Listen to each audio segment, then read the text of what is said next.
regulation. Maybe we can figure some things out together today.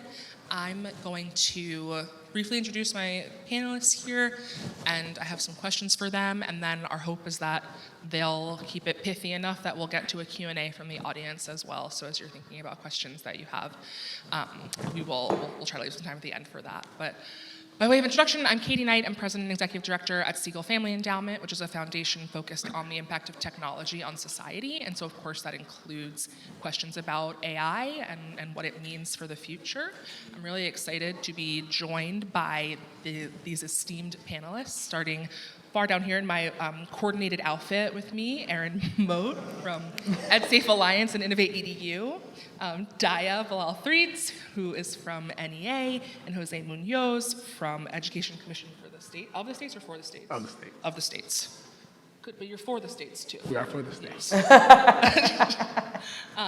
think I want to jump right in. I mean, the purpose of our chat today is to really think about the regulation that we don't have yet, and whether and how we want it, and how to get there from here, and to think about who should be at the table and how, and what the big picture questions that we have are about this exciting, somewhat new, but not really, tech advancement in the form of artificial intelligence. But I think this also can encompass many emerging technologies. And as these things emerge into the public consciousness, how can we be not just backlash driven in how we think about regulation and the future of these technologies, but really driven by community and by the voices that should be at the table as we're making these decisions and thinking about what's right for students, for young people, for educators, and for the communities that we all are a part of. So I'm gonna kick it straight to Erin and lead off with just a really big question. Great, exciting. Your favorite kind. If I could get my page to turn. So you've been working through EdSafe on AI policy at district level, state level, global level through some of the work that we've been doing. How would you characterize the landscape right now in the US in terms of regulatory policy on AI? Yeah, so that is a big question, but I'm going to introduce something that my team hates when I use this metaphor, but think about it as a policy onion. Yeah, we're going to go with vegetables here. So, Policy steaks. yeah, policy steaks. Or it's delicious. Depends where you fall on the onion. Policy in the United States sort of falls between the federal government, the states, and frankly, districts. And so as you think about the way these nest together, like an onion, you have to start to peel layers off to understand where regulation is going. See, I was gonna get to the onion in just a second. So let's start at the center of the onion, which I hope is districts. So districts right now are moving. Not all districts are moving, but many districts are moving when it comes to things like acceptable use policy, when it comes to pieces like policy around AI literacy and professional development for their educators or their superintendents. We're seeing districts also move when it comes to potentially some tooling policy. So you see districts putting policy in place around AI checkers, for example, or you see districts putting policy in place around the use of facial surveillance in AI as something that is inbounds or out of bounds. So districts are regulating small r, small p, small r, with the intention to really think about the use case and the use of tools within the system. So let's go to states. There are now, I think, 10 states, 10 just this week, who have announced guidance around AI. This isn't generally new guidance. It's guidance around what to do in the EdTech ecosystem with AI. And so doubling down on things like acceptable use policies or existing privacy policy, or in some places where states have specific regulation already in place, a term I like to call regulatory undergirding, means that they're giving specific guidance about that. So let me give you an example.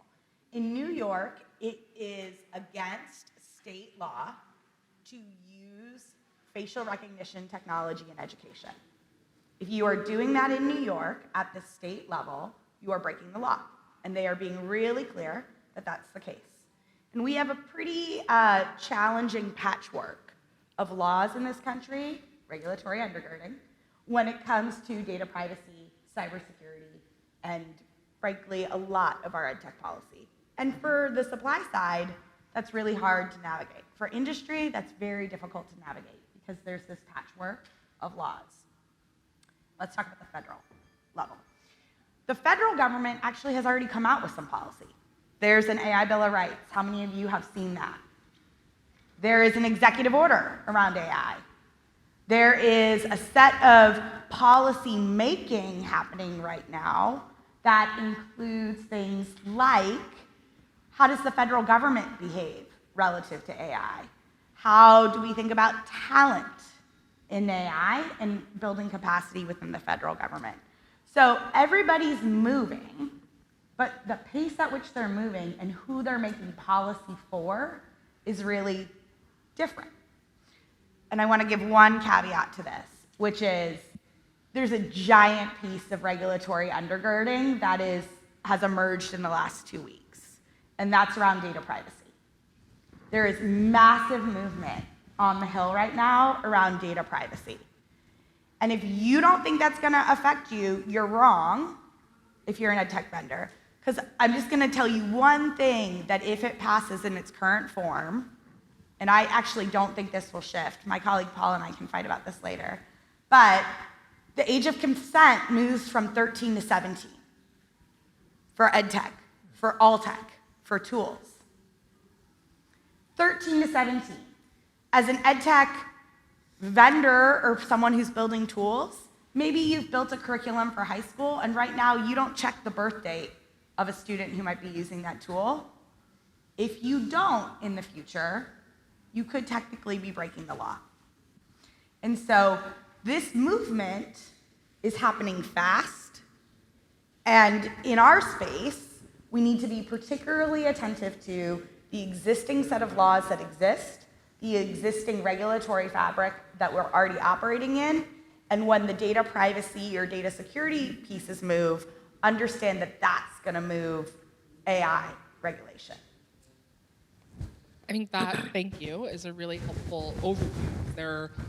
There's broad strokes policy being made that affects more than just the EdTech market, but there's also, I think at a more micro level, there's policy happening in places across the country that may or may not impact you depending on where you are. And so that actually brings us to the states, because we're of the states and for the states over here. Of the states, for the states.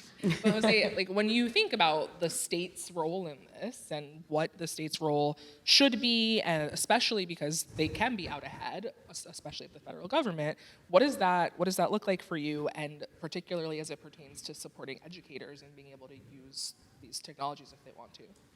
Yeah, real quick, just a little bit about Education Commission of the states that were for the states. That was great, Erin, too, because she was promoting the states' work as well. We love the states. So pretty much our main role, what we want to do is really enhance education for everyone. And how we do that is help state leaders, elected and appointed officials, make better informed policy decisions. And we're really looking at what the current needs are and addressing needs. So on the day-to-day, we're researching every bill out there that is affecting education in the education space, and we're theming it out. So as it relates to AI, currently at ECS, we're tracking about 30 different bills in about 15 different states. Ultimately at the state level, what they're really trying to do is balance the benefits versus the risk. So on the benefit side, kind of what we're looking at from the state, just to kind of build off what you've been saying there, Erin, is everything from reducing administrative time for teachers,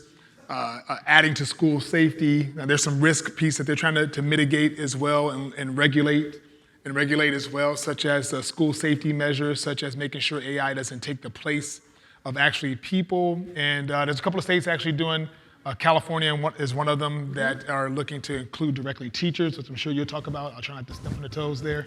Step on the toe.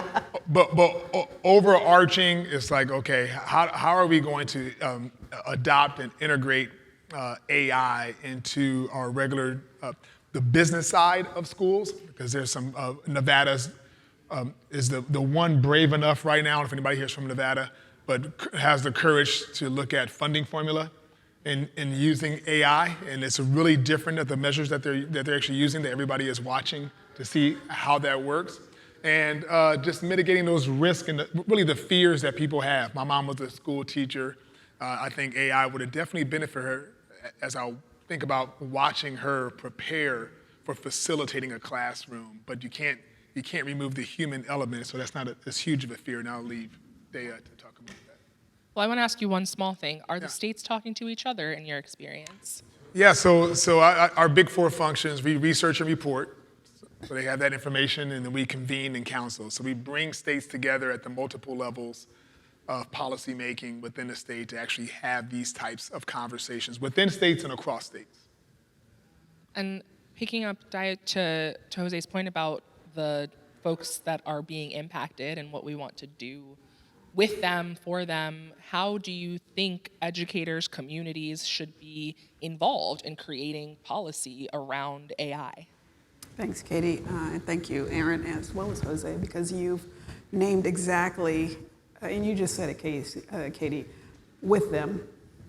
With them. That is key. People hear National Education Association and they hear 3 million educators. How do I get my products to them? Right. It's not just about seeing these educators as potential clients and customers. At NEA, our members are really excited about this technology. They are jumping in. It is every year, everywhere. They're using it in their personal lives. They're using it in their professional lives. There's a healthy amount of excitement and fear about it as well. And so what we would say is, as a national organization that tries to give guidance to our members, but also to our network of affiliates, and we, and my team in particular, my team members are right there, we advocate at the federal level as well as help our affiliates advocate at the state and local district level for policies. And the way that we do that, one of our most powerful levers of influence, as you can imagine, is our educators, is members who are using these tools, who understand child development, who understand the relationships that need to happen in the classroom. Content is just one part of learning. That's right. The relationships are equally as important, if not more, in order for effective learning to happen. We have affiliates like our affiliate in Washington State, who is deeply invested in teacher residency programs, not just to solve the teacher shortage issue, but because outside of Seattle, they have schools that are staffed with 100% emergency substitutes. My eyebrows went up just like yours when I heard that. Not just substitutes, emergency substitutes. What even is that? The experience that a student has with AI, with an emergency substitute teacher, That's right. versus a highly qualified, certified educator are two very different experiences with AI. This is the experience we want. This is equity. This is equity. And so, you want to include them. You want to be taking notice of how equipped. I know we'll get into literacy probably in this conversation too, but our educators need to be at the forefront and in the center of these conversations and helping administrators, procurement officers, policymakers understand the role that they have in shaping education and in setting the vision. Hopefully these districts have a vision for how they want to use this technology and they're not just buying from the shiniest, newest vendor. Well, I think you raised the point about literacy, and I want to touch on it and ask you all. So there's literacy about the policy, which I think we have organizations that have a long history of helping people understand policy, advocacy, in that sort of landscape. So I'll set that aside somewhat, though I know it's complicated, and we can come back to Erin's point about American Privacy Act. But when you think about just AI literacy, does anyone know what's going on? Does it matter? But how important is AI literacy? Can you regulate AI without having an understanding of it? Can you be engaged in this? What level of literacy do you need to be engaged in this conversation? What are you seeing in your work for any of you, all of you, around AI literacy and how it's relevant? Yeah, so I took some notes because I couldn't remember all 30 bills being tracked here, but on that point, I'm looking up. Wow, you couldn't? I couldn't, especially I was out of the office last week. So Yeah. His daughter got married, y'all. Yes. But Thank you. But it is Illinois who is looking has a bill on the table right now that's pending that's looking at how to integrate AI literacy in their curriculum. And I had a couple of specifics. Here it is. It required the state board to actually provide the standard guidance to school districts. And looking at AI literacy, generative AI, ethics, responsibilities, age-appropriate instruction, generative AI, and how AI impacts the world as well. Is that particular bill? But can I build upon what Daaiyah was saying because I know Missouri has policy on the table when it comes to the replacement of teachers or the inclusiveness of teachers. It doesn't specifically say the inclusiveness of teacher, but it hasn't been adopted yet, but it is mandating that districts do some type of inclusion before they commit to a policy. And then Maryland actually is specifically, their bill actually says specifically to include teachers in the process. I just want to kind of build off of what you're saying. I did have those two in there that popped up when you were talking. Yeah, that's great. I love those things where policy can say to us, like, not just who should be at the table, but I think there's actually something we can all do right now is build knowledge, not fear of AI. And I think you can do that with a kindergartner and you can do that with a legislature. And so I want to name a couple things that are happening. So first, EdSafe AI has been involved with Senator Schumer and the AI caucus since that caucus was constituted.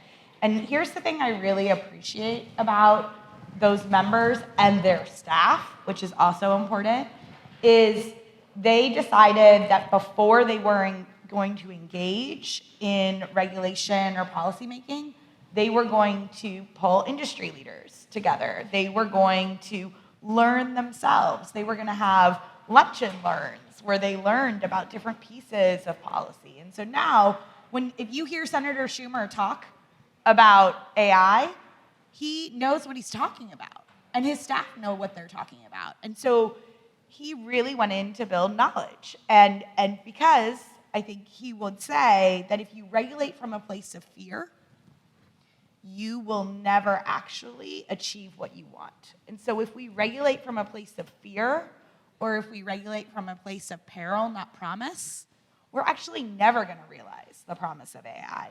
And so who's at the table really, really matters. Mm-hmm. Who understands the use case of how AI is going to be used in education really matters. And that's going to be educators, but that can also be students. Like great organizations like Encode Justice. It can also be parents. The folks at National Parents Union are doing incredible work to bring parents proximate to this issue. And then I'll just say, when we talk about equity, it's not too late, but we are seeing some pretty disturbing trends right now around who has access to knowledge and use of AI. The historical gaps that have always existed in education are coming right back up, y'all.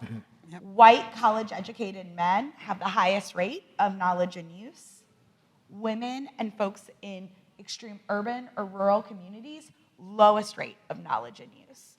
So AI is not going to create equity gaps. It's already happening. Mm-hmm. And so we really have to think about what are the pieces that we can do with policy, and policy is a very blunt instrument that can help us shift that can help us say, this exists already. How do we shift that curve? How do we close those gaps? How are we attentive to that? Yep, I couldn't agree more. I couldn't agree more, and I would say that to your question about literacy, and to your point, Erin, what you understand about it will determine how you legislate it, how you regulate it, and that is incredibly important. If you think right now about social media and the failings that we as a country, the things that we didn't do or anticipate with social media, what was a tech issue is now a mental health crisis. That's right. So I think it's important for us to learn the lessons of social media. Now we're catching up with this new legislation that you talked about, the patch quilt that you talked about. It works in some cases, but in many cases, it really does need to be fixed. I'm really encouraged by the new regulations that are being discussed on the Hill. I mean, the new legislation that's being discussed on the Hill, because it tries to get at some of that. It tries to start to align some of the patch quilt that we're seeing. The other thing I would say, again, goes to your point too, Erin, about just values. Yeah. And I would, when we think about literacy, yes, 100% for educators, yes, for students, also for parents and communities. People need to understand the power of what they have and what it's capable of, both good and bad. But I also, in terms of values, think for our policymakers, for our educators, administrators, thinking about our most vulnerable first, thinking about students with disabilities. 100%. And what facial recognition software or voice recognition software means for a student with aphasia or a learning disability. Think with those folks in mind first when you think about your use case scenarios, because I guarantee you, just like in all of our other aspects of society, if you meet their needs, you're going to build something truly inclusive, truly effective, and that's values oriented. That's going to serve everyone. And I love our title, the way it starts. It's coming, and I'm like, it's just past. It's already, it's not just here. It's like we're already behind. You know, one of the things that got exacerbated when they talk about the equity or inequities that occurred is like people who live in remote rural communities and internet. You know, so that's one regulation I have to talk about, not just on the internet side, but on the AI side, as far as who has access. Who has equal access to AI if they don't even have internet access? I had an employee during that time who lives in Tennessee in a very remote place, and I'll see her hopping around the back of her screen and location, and she was going to the hottest wireless spots where she could get wireless and zoom in there, and it made me thinking, being in an urban setting or where I live, the urban setting is like, oh wow, how am I gonna address that? And then coming into this role, I'm new in my role. It's 3 months. Erin pulled me off the bench, said, "Come on in." As the sixth man coming into this room and You're a great ad. Oh, you're a great add to the team. Thank you. But the team who does build tracking got very nervous. They were very nervous and they wanted to know my thoughts. AI. So if you guys haven't been thinking about that, we're already too late. We know. So let's how can we, in this marathon that we're running here of education, because it's going to go through miles, and we'll wrap around and run the next marathon to qualify for whatever we're trying to win, right? The win that everybody has that equal access to education opportunities right here. We'll have to. We can do a better job of informing policymakers when we become more inclusive. AI could even help in the inclusivity of people from different communities, because not everyone can travel to the house or whatever, the roundhouse of the government central here. So how do we begin to use these communication platforms to even inform the policy in more real time? I just kind of see this infinity loop. Every single year in wherever you are in the pipeline of education, the population changes. Because as long as kids keep getting born every single year, so there's going to be a constant evolution of what we learn and to your point earlier when you asked me about are they getting together and talking, that's one of our causes and purposes, is to get them together often. Because you need to, in a continuous improvement loop, constantly communicate and readapt and to evolve what you're doing. The missing point is that there is a huge timing gap that actually AI can help out from what actually is happening and what the policy. It's kind of like technology right now. It's ironic we're talking about this. The first thing that's introduced in technology is not the best part of it, because all of us who are their early adopters, they're going to fumble around with us who do that, and then they'll perfect it. And then the next group of kids come through. So I think the policy piece, when I look at the title of that, regulating, we're going to be in this evolution loop for a while. Before long, it'll be just like the internet and like emails. I remember in emails when they were training us about emails in the late 80s and early 90s and stuff. Sorry, aging myself. But so I actually want to name a district who's doing this well so that people can look at that. If you don't know Santa Ana here in California, their superintendent, Jerry, has actually persuaded their board. This is amazing to get a policy out there and then to have a review in the board 4 months from when the policy is finalized. So in education, we do this thing where we say, like, here's the policy, and then we don't go back, which is deeply ironic because we should be a learning system, and we haven't been a learning system. We say the hard stuff. And so what does it look like to actually say that we're in this infinite loop? To say, like, not only are we going to put the policy out there, but in 4 months we're going to loop back and look if it still feels right. And who's at the table when we loop back also matters. What has been the experience of young people with this policy? What has been the experience of parents with this policy? What has been the experience of our educators? And so if you're a district superintendent, you can, like, do that now. You know, you can say, we're going to come back. And I also think you can engage in literacy right now very easily. You can, on Friday this week, take part in National AI Literacy Day and access amazing professional development from our colleagues at the NEA for your educators, or a parent town hall, or a student town hall, or you can get on and do a lesson plan that's as short as 20 minutes and just answers the question, what is AI? That's our job. Our job is to help educate our communities, our families, our educators, everyone in our ecosystem about this technology so that when we're in these infinite feedback loops that you described, which I think are happening, people are coming from a place of knowledge and understand what it is and don't get scared.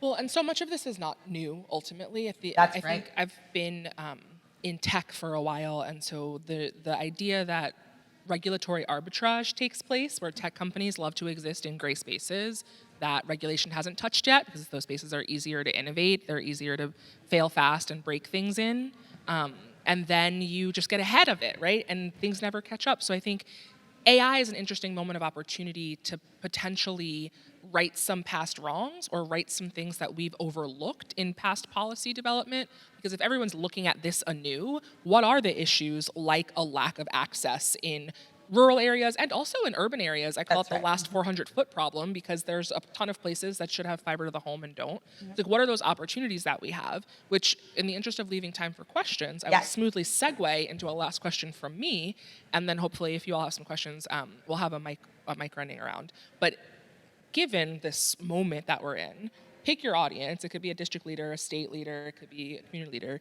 But what's the piece of advice that you would give them? It could be an Edtech developer. Give them about AI regulation and what they should be doing. Have a vision that centers humans, that remembers the relationships and its importance to teaching and learning. AI can support that in amazing ways, but it's important to prioritize it, center it, and then figure out ways to support that.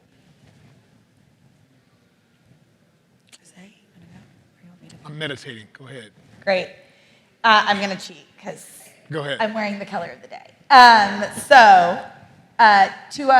To a federal policymaker, I would say global coherence really matters right now. That the U.S. cannot move by itself and outside of what's happening in Europe or in India or in the East Asian countries or in the African Union. Y'all, they organized all 55 member states to vote as a single bloc. That's never happened. So global coherence really, really matters. And you can go to a panel tomorrow with our friend Paul, who's going to talk about global AI policy. And then to a district leader, I would say, don't be scared. Just get started. And start with safety. So at EdSafe, we start safety, accountability, fairness and transparency, and then effectiveness or efficacy in education. The reason we start with safety, y'all, is it's table stakes. You are already doing a lot to protect the safety of young people. You are stewards. Start with safety. Lean in there. Use the EdSafe framework to work through a policy process that helps you not have to feel like you have to swallow the elephant. Yeah, so definitely agree with you all. And I kept honing in on the word regulation in our title right there. And what kept coming to me is like really thinking about saturation. And I think if you use critical mass theory and tipping point theories right there, I would begin with the people in the 400 steps. Yeah. Begin with those who are who have the least, who are the furthest from the opportunity. Because if you solve it for that audience, it won't be long before everybody else has it. Mm-hmm. The affluent folks are gonna have it. So I lived on both ends of it in my education life. I was on social services growing up. Now I'm affluent. Now I'm in an affluent area.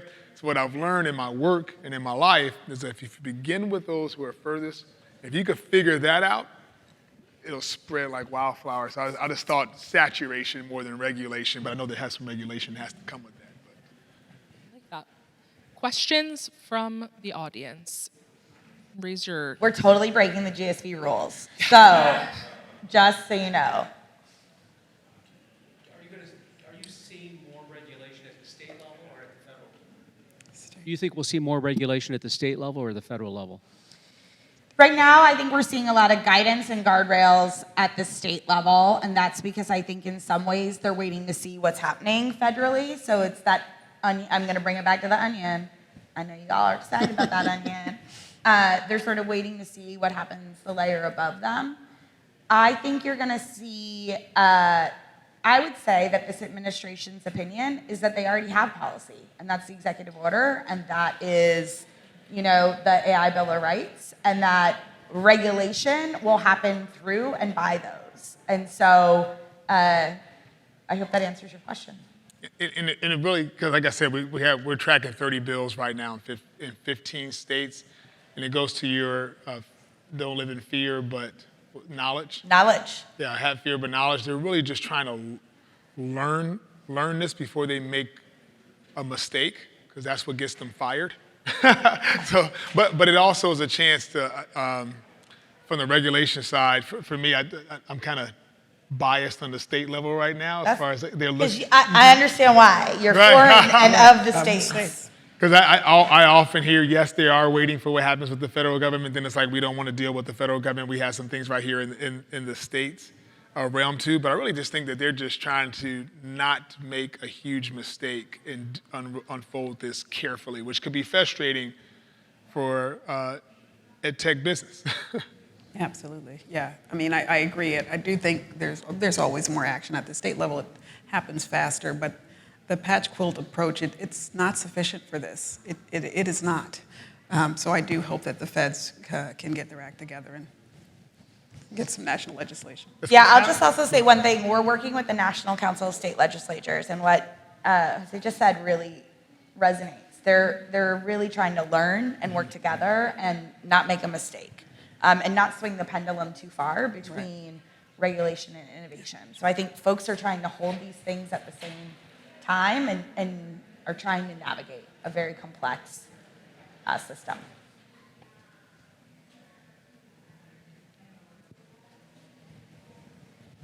As folks connected to the policymaking here, curious what you think the smartest way for philanthropy to support the work that you're describing in various states. Some are further along and some aren't. Some are putting out guidance. I already see sort of a whole collection of consultant types already meeting with district leaders and offering training and coaching to educators, and I think that's important. It seems like there are various ways philanthropy can thoughtfully support this growing ecosystem to ensure there are good policies in place at the state level, at the district level, but curious what your thoughts are, being close to the work, on how you would like philanthropy to support this, this growth. Yeah, just from my experience and actually conversations since I've been here as well too. A good tip for philanthropy to work for states is begin with local communities and maybe make sure that it's however many places you work with or school districts you work with, there's some diversity in geography and population in there, because just thinking from an elected official, they really do have a heart to serve all their community, but you hear what's happening in the political world here. So to help them out, if you're going to invest in type of strategy in a particular state or place, just making sure that it's as diverse as possible so you can gather enough data from that diversity, because that's what's going to protect them. You can't dispute just cold hard facts from happening, and then finding the early adopters within states at least that will be willing to try things out, like a Joan in Nevada. Like a Joan in Nevada, everybody's like, okay, let's see how that works, Let's see how that works. And being that courageous, you can protect the elected official or appointed official just by starting small and then knowing that they're already on board because they're already supporting it. And then as soon as that happens and you get some good data, it'll scale depending on timing of politics then. Yeah, I'd say support research. Yeah. The role that philanthropy can play in supporting evidence-based policy and practices is really important. There's just so much we don't know right now. Philanthropy has always played an important role in that space. I would hope that would continue.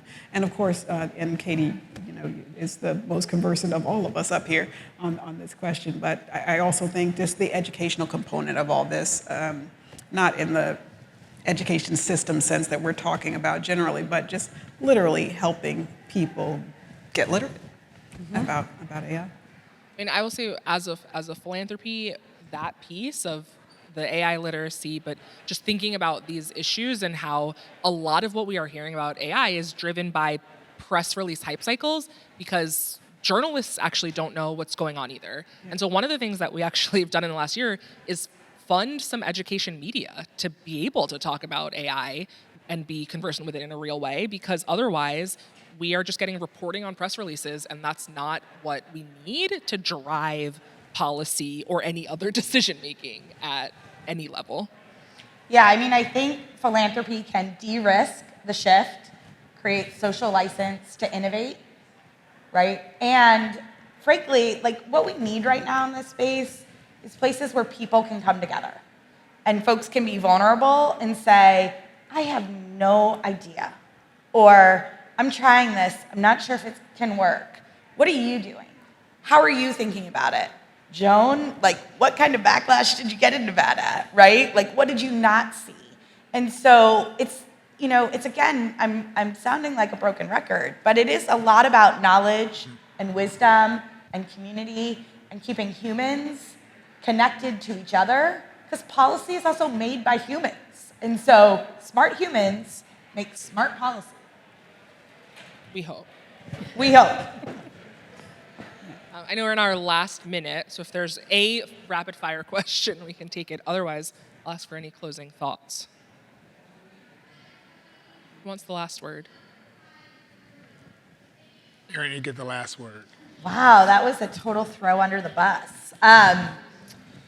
I am excited that there are folks who are interested in the policy conversation, because here's the thing we've done wrong in this space before. We haven't participated in the policy conversation. Education hasn't been at the table as a sector.